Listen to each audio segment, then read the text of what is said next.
Мы хотели дать каждому казахстанцу по золотой карте.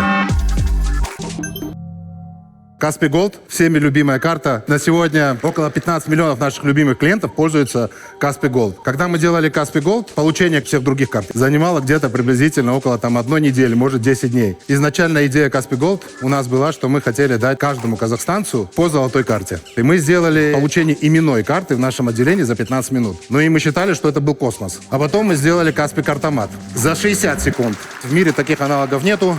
В Казахстане после нас запустили наши коллеги. Дизайн, вся разработка, весь клиентский опыт сделан в Казахстане нашими сотрудниками для наших любимых клиентов. Я, насколько знаю, в мире нету больше примеров, где кто-то может получить именную карту за 60 секунд. Ну, правда, он делает за 45 секунд, если он в разогретом состоянии находится. Но максимум это 60 секунд. Кроме этого, мы сделали переводы по номеру телефона. В этом мы были первыми. Это самые популярные переводы в стране. Переводы по номеру телефона без комиссии, когда вы своим друзьям и близким могли переводить деньги мгновенно. Настолько был классный клиентский опыт. Мы вспоминали, что первый шок был от того, что ты нажал на кнопку, и в это время у кого-то другого в телефоне появились деньги.